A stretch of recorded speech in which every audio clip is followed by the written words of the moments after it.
एक बहुत ही ज़्यादा फेमस और पॉपुलर मांगा और एनिमे सीरीज जिसके बारे में सब जानते हैं। इसके कैरेक्टर्स आपको हर जगह नजर आएंगे।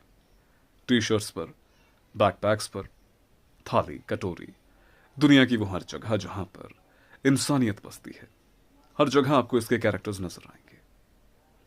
नारुतो, सब लोग इसके बारे में जानते हैं और खास तौर पर नारुतो का वॉइस एक्टर, जिसकी आवाज बिल्कुल ऐसी है जैसे मानो कोई 70 साल की चेन स्मोकर औरत है जो ब्रेकफास्ट, लंच और डिनर में सिर्फ और सिर्फ सैंड पेपर खाती है। और उसी कमाल के मांगा और एनिमे सीरीज से कुछ बहुत ही कमाल का और बेहद खूबसूरत आर्ट वर्क इस बहुत ही कमाल की इलुस्ट्रेशन बुक में है।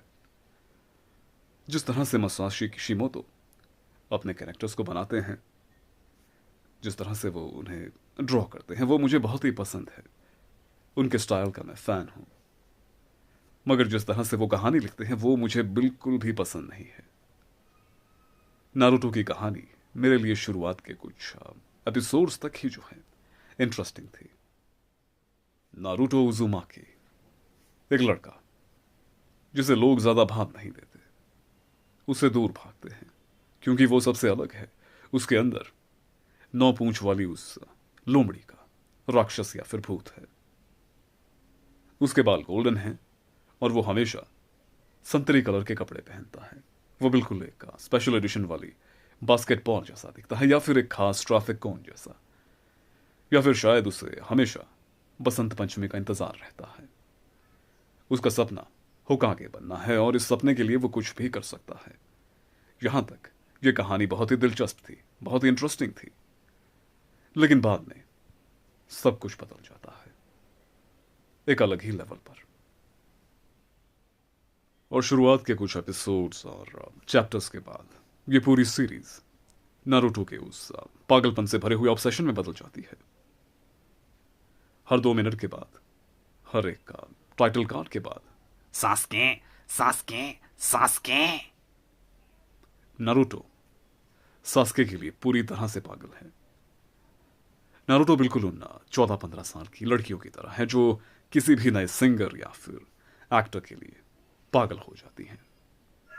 लेकिन उन लड़कियों का ये पागलपन कुछ दिनों में, कुछ महीनों में गायब हो जाता है। लेकिन नारुतो का ये पागलपन, ये ऑब्सेशन कभी भी खत्म नहीं होता। वो सास्के के लिए पूरी तरह से पागल है।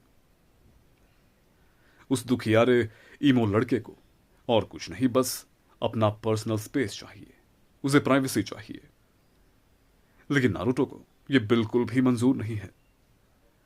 ये गोल्डन बालों वाला, ये लोमड़ी के राक्षस वाला लड़का और कोई नहीं बल्कि एक स्टॉकर है जिसकी जगह खुले में नहीं बल्कि सलाखों के पीछे है।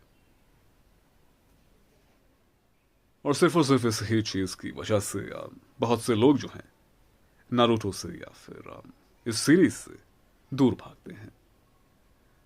अगर नारुतो की दुनिया में कोर्ट कचहरी वाले ये कानून होते तो सास्के के चिदोरी बोलने से पहले ही नारुतो पर ढेर सारे केस जो हैं चढ़ चुके होते। वो आज जेल में होता।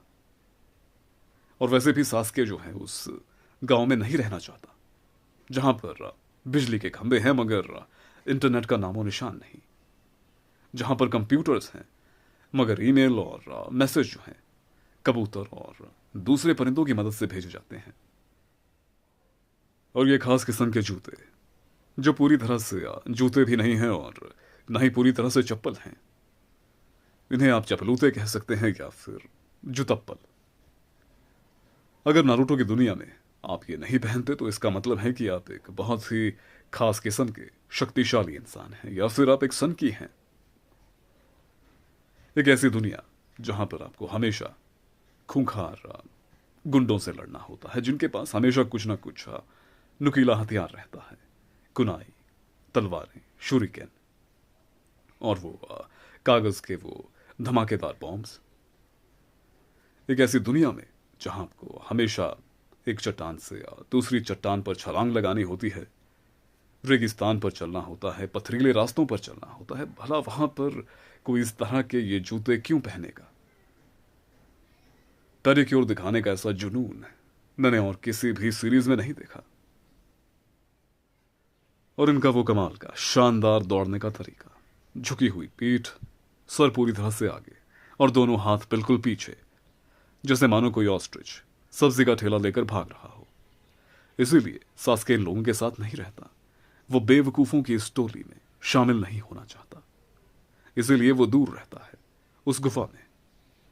उसके पास पक्का शायद लेटेस्ट एंड्रॉयड फोन होगा, एक बहुत बड़ी ब्लूरे लाइब्रेरी होगी और शायद एक हाई एंड गेमिंग पीसी भी होगा और एक बहुत बड़ा फ्रिज भी होगा जिसमें माउंटेन ड्यू के 50 फ्लेवर होंगे।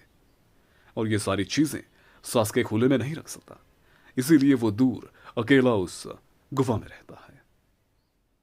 और बहुत ही ज्यादा हैरानी की बात है कि नारुतो की इस दुनिया में सिर्फ सास्के ही एक ऐसा बंदा है जिसके पास दिमाग है, जो अक्लमंद है।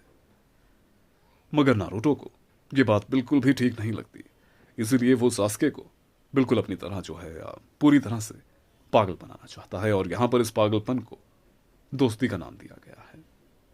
इसीलिए मुझे नारुतो से ज्यादा इसका spin off Rock Lee and his ninja pals ज्यादा पसंद है। बहुत ही ज्यादा फनी है और जिन कैरेक्टर्स से आपको असली सीरीज में नफरत है वो कैरेक्टर्स भी आपको इसमें पसंद आएंगे। और हाँ, इस कमाल की इलस्ट्रेशन बुक में पूरे 100 पेज हैं और इनमें से 97 पेज पर इस तरह का ये कमाल का खूबसूरत आर्टवर्क है, मसाशी किशिमोतो की उंगलियों का जादू।